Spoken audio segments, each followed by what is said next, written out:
Hello दोस्तों, स्वागत है आपका ए टू जेड हिंदी कहानियों के चैनल पर। इस वीडियो में हम जो कहानी सुनने वाले हैं वो कहानी मुंशी प्रेमचंद के द्वारा लिखी गई है और कहानी एक गरीब किसान की है जो अपने खेतों की रखवाली कड़ाके की ठंड में करता है बिना किसी साधन के। जो कहानी हम सुनने वाले हैं उसका नाम है पूस की रात। कहानी को शुरू करें इसके पहले आपसे निवेदन है कि हमारे चैनल को सब्सक्राइब जरूर कर लीजिए। तो कहानी की जो शुरुआत होती है, हल्कू ने आकर अपनी बीवी से कहा, शहना आया है, लाओ, जो रुपये रखे हैं उसे दे दो, किसी तरह गर्दन तो छूटे। मुन्नी बहू झाड़ू लगा रही थी, पीछे फिरकर बोली, 3 ही तो रुपये हैं, दे दूं तो कंबल कहाँ से आएगा? माद फूस की रात खेत में कैसे कटेगी? उसे कह दो फसल पर रुपये देंगे, अभी नहीं है। हल्कू थोड़ी देर तक चुप खड़ा रहा और अपने दिल में सोचता रहा, पूस सर पर आ गया है, बगैर कंबल के खेत में रात को वो किसी तरह सो नहीं सकता। मगर शहना मानेगा नहीं, घुड़कियाँ देगा। ये सोचता हुआ वो अपनी भारी जिस्म लिए हुए अपनी बीवी के पास गया और खुशामद करके बोला, ला दे दे, गर्दन तो किसी तरह से बचे, कंबल के लिए कोई दूसरी तदबीर सोचूंगा। मुन्नी उसके पास से दूर हट गई और आंखें टेढ़ी करती हुई बोली, कर चुके दूसरी तदबीर, जरा सुनो कौन तदबीर करोगे? कौन कंबल खैरात में दे देगा? न जाने कितना रुपया बाकी है जो किसी तरह अदा ही नहीं होता। मैं कहती हूँ तुम खेती क्यों नहीं छोड़ देते? मर मर कर काम करो, पैदावार हो तो उससे कर्जा अदा करो। चलो छुट्टी हुई, कर्जा अदा करने के लिए तो हम पैदा ही हुए। ऐसी खेती से बाज आए, मैं रुपये न दूंगी। हल्कू रंजीदा होकर बोला, तो क्या गालियां खाऊं? मुन्नी ने कहा, गाली क्यों देगा, क्या उसका राज है? मगर ये कहने के साथ ही उसकी तनी हुई भवें ढीली पड़ गई। हल्कू की बात में जो दिल दहला देने वाली सदाकत थी, मालूम होता था कि वो उसकी जानिब टकटकी बांधे देख रही थी। उसने ताक पर से रुपये उठाए और लाकर हल्कू के हाथ पर रख दिए। फिर बोली, तुम अब की खेती छोड़ दो, मजदूरी में सुख से एक रोटी तो खाने को मिलेगी, किसी की धौंस तो न रहेगी। अच्छी खेती है, मजदूरी करके लाओ, वो भी उसमें झोंक दो, उस पर से धौंस। हल्कू ने रुपये लिए और इस तरह बाहर चला। मालूम होता था वो अपनी कलेजा निकाल कर देने जा रहा है। उसने एक एक पैसा काट कर 3 रुपये कंबल के लिए जमा किए थे, वो आज निकले जा रहे। एक एक कदम के साथ उसका दिमाग अपनी नादारी के बोझ से दबा जा रहा था। पूस की अंधेरी रात, आसमान पर तारे भी ठिठुरते हुए मालूम होते थे। हल्कू अपने खेत के किनारे ओक के पत्तों की एक छतरी के नीचे बांस के खटोरे पर अपनी पुरानी गाड़े की चादर ओढ़े हुए कांप रहा था। खटोले के नीचे उसका साथी कुत्ता जबरा पेट में मुंह डाले सर्दी से कू कू कर रहा था। 2 में से एक को भी नींद न आती थी। हल्कू ने घुटनों को गर्दन में चिमटाते हुए कहा, क्यों जबरा, जाड़ा लगता है? कहा तो था घर में पियाल पर लेट रहे, तू यहाँ क्या लेने आया था? अब खा सर्दी, मैं क्या करूं? जानता था मैं हलवा पूरी खाने आ रहा हूं। दौड़ते हुए आगे चले आए, अब रो अपनी नानी के नाम को। जबरा ने लेटे हुए दुम हिलाई और एक अंगड़ाई लेकर चुप हो गया। शायद वो ये समझ गया था कि उसकी कूकू की आवाज़ से उसके मालिक को नींद नहीं आ रही है। हल्कू ने हाथ निकाल कर जबरा की ठंडी पीठ सहलाते हुए कहा, कल से मेरे साथ ना आना, नहीं तो ठंडे हो जाओगे। ये रांड पछुआ हवा ना जाने कहाँ से बर्फ ले आ रही है। उठूँ फिर एक चिलम भरूं, किसी तरह रात तो कटे। 8 चिलम तो पी चुका। ये खेती का मज़ा है। और एक भगवान ऐसे जिनके पास अगर जाड़ा जाए तो गर्मी से घबरा कर भागे। मोटे गद्दे, लिहाफ, कंबल, मजाल है कि जाड़े का गुजर होगा जाए। तकदीर की खूबी है, मजदूरी हम करे, मजा दूसरे लूटे। हल्कू उठा और गड्ढे में जरा सी आग निकाल कर चिलम भरी। जबरा भी उठ बैठा। हल्कू ने चिलम पीते हुए कहा, पिएगा चिलम? जाड़ा तो क्या जाता है, हाँ जरा मन बहल जाता है। जबरा ने उसकी जानिब मोहब्बत भरी निगाहों से देखा। हल्कू ने कहा, आज और जाड़ा खा ले, कल से मैं यहाँ प्याल बिछा दूंगा, उसमें घुस कर बैठना, जाड़ा न लगेगा। जबरा ने अगले पंजे उसके घुटनों पर रख दिए और उसके मुंह के पास अपना मुंह ले गया। हल्कू को उसकी गर्म सांस लगी। चिलम पीकर हल्कू फिर लेटा और ये तय कर लिया कि चाहे जो कुछ हो अब के सो जाऊंगा। लेकिन एक लम्हे में उसका कलेजा कांपने लगा। कभी इस करवट लेटा, कभी उस करवट। जाड़ा किसी भूत की मानिंद उसकी छाती को दबाए हुए था। जब किसी तरह ना रहा गया तो उसने जबरा को धीरे से उठाया और उसके सर को थपथपा कर उसे अपनी गोद में सुला लिया। कुत्ते के जिस्म से मालूम नहीं कैसी बदबू आ रही थी, पर उसे अपनी गोद से चिमटाते हुए ऐसा सुख मालूम होता था जो इधर महीनों से उसे ना मिला था। जिस जबरा शायद ये ख्याल कर रहा था कि बहिश्त यही है, और हल्कू की रूह इतनी पाक थी कि उसे कुत्ते से बिल्कुल नफरत न थी। वो अपनी गरीबी से परेशान था, जिसकी वजह से वो इस हालात को पहुंच गया था। ऐसी अनोखी दोस्ती ने उसकी रूह के सब दरवाजे खोल दिए थे। उसका एक एक जर्रा हकीकी रोशनी से मुनव्वर हो गया था। इसी असना में जबरा ने किसी जानवर की आहट पाई। उसके मालिक की इस खास रूहानियत ने उसके दिल में एक जदीद ताकीद पैदा कर दी,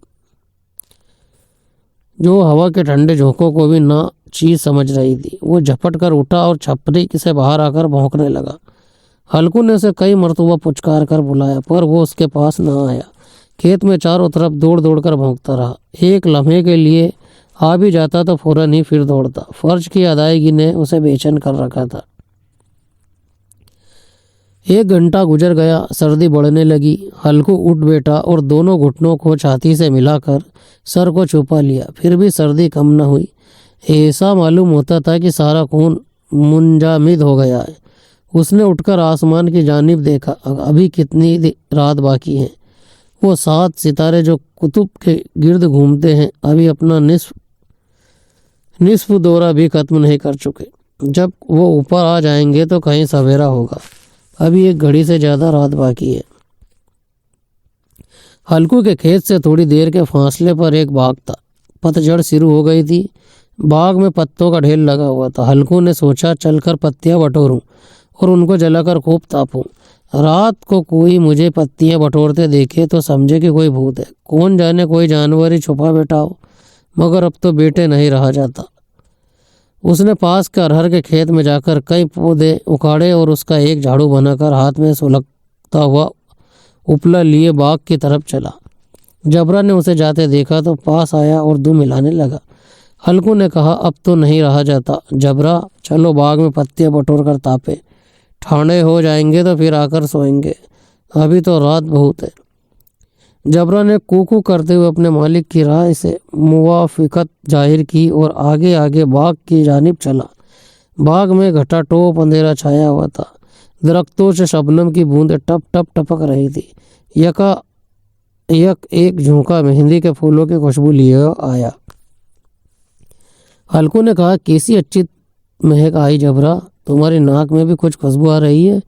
जबरा को कहीं जमीन पर एक हड्डी पड़ी मिल गई थी। वो उसे चूस रहा था। हल्कू ने आग जमीन पर रख दी और पत्तियां बटोरने लगा।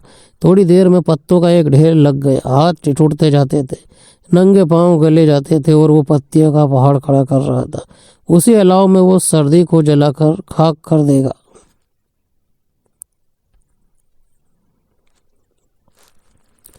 थोड़ी देर में अलाव जल उठा। उसकी लो ऊपर वाले दरख्त की पत्तियों को छू छू कर भागने लगी। इस मुतजलजल रोशनी में बाग के आलीशान दरख्त ऐसे मालूम होते थे कि वो इस ला इंतहा अंधेरे को अपनी गर्दन पर संभाले हो। तारीकी के उस अता समंदर में ये रोशनी एक नाव के मानिंद मालूम होती थी। हल्कू अलाव के सामने बैठा हुआ आग ताप रहा था। 1 मिनट में उसने अपनी चादर बगल में दबा ली और दोनों पांव फैला दिए। गोया वो सर्दी को ललकार कर कह रहा था, तेरी जी में आए वो कर। सर्दी की इस पे पाया ताकत पर फप्त पाकर वो खुशी को छुपा न सकता था। उसने जबरा से कहा, क्यों जबरा, अब तो ठंड नहीं लग रही है। जबरा ने कूकू करके गोया को कहा, अब क्या ठंड लगती ही रहेगी, पहले ये तदबीर नहीं सूझी, नहीं तो इतनी ठंड क्यों खाते। जबरा ने दुम हिलाई। अच्छा आओ इस अलाव को कूद कर पार करे, देखे कौन निकल जाए। अगर जल गए बच्चा तो मैं दवा न करूँगा। जबरा ने खूब ज्यादा निगाहों से अलाव की जानिब देखा। मुन्नी से कल ये न जड़ देना कि रात ठंड लगी और ताप ताप कर रात काटी, वरना लड़ाई करेगी। ये कहता हुआ वो उछला और उस अलाव के ऊपर से साफ निकल गया।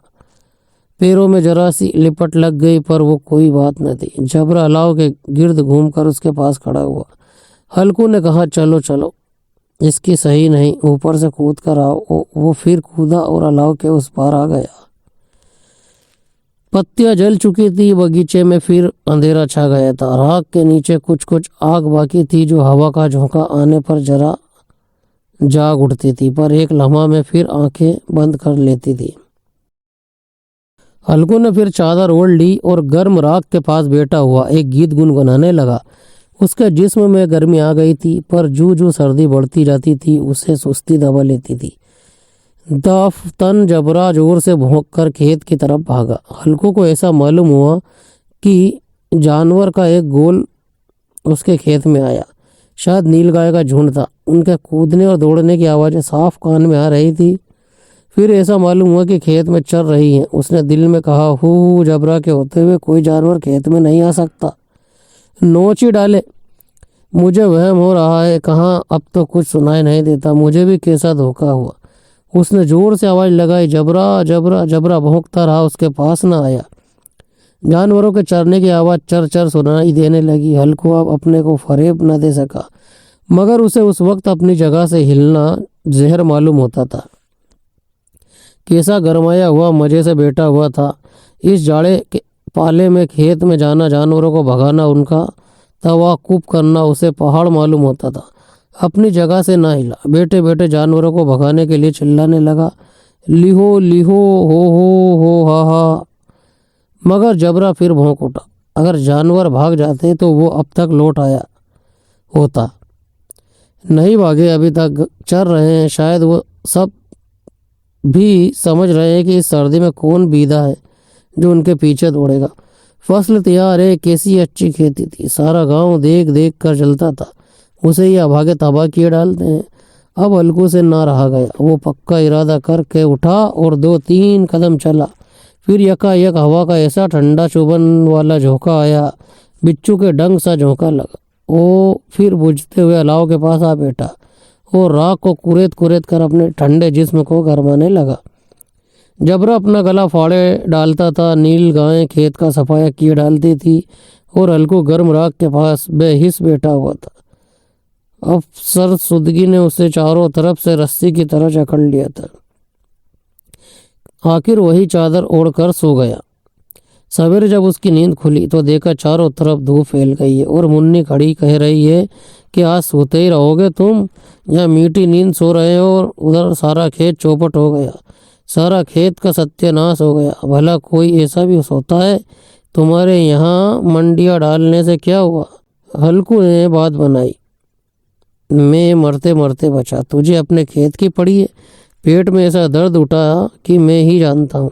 दोनों फिर खेत के ढांडे पर आए। देखा खेत में एक पौधे का नाम नहीं है और जबरा मंडिया के नीचे चित पड़ा है। गोया बदन में जान नहीं है। दोनों खेत की तरफ देख रहे थे। मुन्नी के चेहरे पर उदासी छाई हुई थी, पर हल्कू खुश था।